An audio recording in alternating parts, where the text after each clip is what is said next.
तो आप लोग इस वीडियो को आखिर तक ज़रूर देखें। अगर आपको भी हज़रत अली रज़ी अल्लाह ताला अन्हु से मोहब्बत है तो आप इस वीडियो को दिल से एक लाइक ज़रूर करें।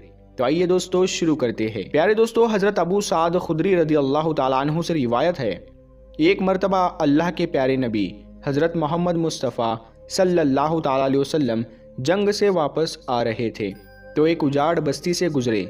आप सल्लल्लाहु ताला अलैहि वसल्लम ने सहाबा से पूछा कि ये कौन सा मकाम है, जिसके जवाब में उमर बिन उमैया जमरी ने कहा, या रसूलल्लाह सल्लल्लाहु ताला अलैहि वसल्लम, इसे वादी अरज़क कहते हैं और इस जगह एक कुआं भी है जिसमें वो जिन्न रहते हैं जिनको हज़रत सुलेमान अलैहिस्सलाम भी काबू में नहीं कर सके थे। और कहा कि यही वो जगह है जहाँ से तबे यमानी गुजरा था और उनके 10,000 सिपाहियों को जिन्नातों ने इसी जगह पर मार डाला था। ये सुनकर अल्लाह के पैगंबर हज़रत मोहम्मद सल्लल्लाहु ताला अलैहि वसल्लम ने फरमाया कि अच्छा, तो ये वो जगह है जहाँ पर ख़तरनाक जिन्नात रहते हैं। अगर ऐसा है तो यहीं पर रुक जाओ। लिहाजा आपके हुक्म पर आपका काफ़िला वहीं पर ठहर गया। फिर अल्लाह के रसूल सल्लल्लाहु ताला अलैहि वसल्लम ने अपने सहाबाए किराम रज़ी अल्लाह ताला अन्हु से फरमाया कि आप में से 10 आदमी जाकर जिन्नों के कुएं से पानी लेकर आओ। आप सल्लल्लाहु ताला अलैहि वसल्लम का हुक्म पाते ही 10 सहाबी उठे और उस जिन्नातों के कुएं के पास में पहुंच गए। जैसे ही वो 10 लोग कुएं के करीब पहुंचे तो एक खतरनाक जिन कुएं से बाहर निकला और बाहर आते ही उसने एक जोरदार हुंकार भरी जिससे सारा जंगल आग का बन गया और जमीन कांपने लगी। ये खौफनाक मंजर देखकर सारे सहाबी पीछे हट गए, लेकिन अबुल आस सहाबी थे, वो पीछे हटने के बजाय आगे बढ़ते गए और थोड़ी ही देर में जाकर वो शहीद हो गए। इतने में हज़रत जिब्राइल अलैहिस्सलाम नाजिल हुए और उन्होंने अल्लाह के पैगंबर हज़रत मोहम्मद सल्लल्लाहु ताला अलैहि वसल्लम से कहा, अय अल्लाह के नबी, किसी और को भेजने के बजाय आप इल्म देकर अली इब्ने अबू तालिब को भेजिए। ये सुनकर आप सल्लल्लाहु ताला अलैहि वसल्लम ने हज़रत अली को जाने का हुक्म दिया। लिहाजा फिर आपके हुक्म के मुताबिक हज़रत अली शेर खुदा जिन्नातों के उस कुएं की तरफ रवाना हो गए। ये देखकर अल्लाह के पैगंबर हज़रत मोहम्मद सल्लल्लाहु ताला अलैहि वसल्लम ने दस्ते दुआ बुलंद की और अल्लाह ताला से ये दुआ फरमाई कि या अल्लाह, हर बार की तरह इस बार भी आप हज़रत अली को कामयाबी नसीब फरमाइए। फिर जब हज़रत अली जैसे ही उस कुएं के पास पहुँचे, फिर वही एक खतरनाक जिन कुएं से बाहर निकला और हुंकार भरने लगा। ये देखकर शेर खुदा ने फरमाया कि मैं अली इब्ने अबी तालिब हूँ, मेरा अमल जिन्नातों को काबू में करना है। इतना सुनते ही उस जिन ने हज़रत अली पर एक ज़ोरदार हमला कर दिया, लेकिन आपने उसका वार अपने ऊपर नहीं होने दिया और अपनी जुल्फ़िकार से उस जिन्न को 2 टुकड़ों में बांट दिया, यानी कि उस जिन के 2 टुकड़े कर दिए। इसके बाद उस कुएं से आग के गोले निकलने लगे और एक ज़बरदस्त शोर मचना शुरू हो गया। फिर देखते ही देखते उस कुएं से बेशुमार खौफनाक चेहरे बाहर निकले।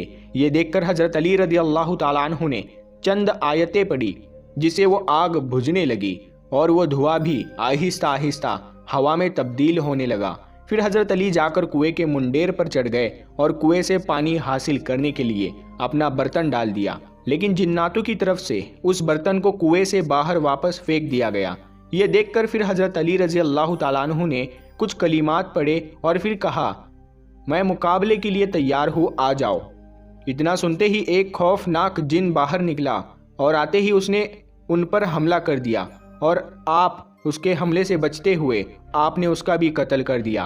फिर आपने कुएं में फिर से अपना बर्तन डाला, लेकिन इस बार भी उस बर्तन को जिन्नातों की तरफ से कुएं से बाहर फेंक दिया गया। इस तरह से हज़रत अली रज़ी अल्लाह ताला अन्हु ने 3 मरतबा अपने बर्तन को उस कुएं में डाला, मगर तीनों ही बार जिन्नातों की तरफ से उस बर्तन को कुएं से बाहर फेंक दिया गया।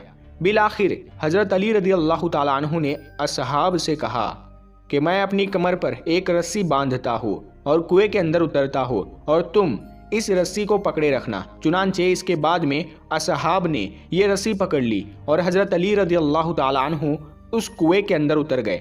इसी बीच में वो रस्सी टूट गई और हज़रत अली कुएं के अंदर जाकर गिरे। अब हज़रत अली और सहाबाए किराम के बीच में बहुत दूरी का फासला हो गया। ये देखकर असहाब गिरियागिरी करने लगे। इतने में सहाबा ने सुना कि उस कुएं के अंदर से चीखने चिल्लाने की आवाज़ें आने लगी। फिर थोड़ी ही देर के बाद में कुएं से ये सदा आई कि या अली अलैहिस्सलाम, हमको पनाह दो। ये सुनकर हज़रत अली शेर खुदा ने फरमाया कि अगर तुम सब अपनी खैर चाहते हो, तुम सब अपनी जान की अमानत चाहते हो, तो कलमा पढ़ लो और मुसलमान हो जाओ और अमन हासिल कर लो। ये सुनकर जिन्नात कलमा पढ़ने के लिए राजी हो गए। फिर हजरत अली ने उन सबको कलमा पढ़ाया और वो मुसलमान बन गए। इसके बाद में कुएं के अंदर रस्सी डाली गई। फिर हजरत अली शेर खुदा 20,000 जिन्नातों का कत्ल करके और बहुत से जिन्नातों को मुसलमान बनाकर कुएं से बाहर निकल आए। फिर हजरत अली शेर खुदा ने इस्लाम कबूल करने वाले जिन्नातों में से एक जिन को उनका सरदार मुकर्रर कर दिया, जिसका नाम जाफर जिन था। इसका नाम पहले अर्गवान जहीब था, मगर बाद में ये जाफर जहीब के नाम से मशहूर हुआ। तारीख में मिलता है कि जब हजरत अली के लख्ते जिगर हजरत इमाम हुसैन रजी अल्लाह ताला अन्हु ने इस्तगासा बुलंद किया तो उस वक्त तमाम अंबिया इकराम और फरिश्तों की जमात, जिन्नात और दीगर ना नजर आने वाली मखलूक भी हजरत इमाम हुसैन की मदद करने के लिए करबला के मैदान में पहुंची। मलाइका का एक गिरोह अपनी एक सरदार जिसका नाम मंसूर था वो मैदान में आया, जबकि जिन्नातों का एक गिरोह भी इमाम हुसैन की मदद करने करबला के मैदान में पहुंचा था। और जिन्नातों के गिरोह का जो सरदार था वो यही जाफर जाहिब नामी जिन्नों का सरदार था, जिसको हजरत अली ने कलमा पढ़ाकर मुसलमान बनाया था। जाफर जाहिब नामी जिन अपनी ताज पोशी का जश्न मना रहा था। इतने में 2 जिन्नों ने आकर उसे करबला और इमाम हुसैन के बारे में बताया। उन्होंने उसको बताया कि करबला के मैदान में हजरत अली के लख्ते जिगर को दुश्मनों ने घेर लिया है। इतना सुनते ही जाफर जाहिब नामी जिन अपने तमाम काम छोड़कर हजरत इमाम हुसैन की मदद के लिए करबला के मैदान में पहुंच गया, मगर हजरत इमाम हुसैन रदी अल्लाह ताला अन्हु उसे खैर की बशारत देकर मदद करने से मना किया। और फिर आपने फरमाया कि आज करबला के इस मैदान में मैंने अपने नन्हे असगर, अकबर और गाजी और तमाम अंसार को कुर्बान कर चुका हूँ। मैं तुमसे राज़ी हूँ, मगर मुझे मेरे नाना के दीन की खातिर ये कुर्बानी लाजमी देनी होगी। प्यारे दोस्तों, आपको ये वीडियो कैसी लगी? अगर पसंद आई है तो आप इस वीडियो को लाइक करें और अपने दोस्तों के साथ ज़रूर शेयर करें। अगर चैनल पे पहली बार आए हो तो चैनल को सब्सक्राइब ज़रूर करना। हम मिलते हैं फिर एक नई वीडियो के साथ, तब तक के लिए अस्सलामु अलैकुम, अल्लाह हाफिज़।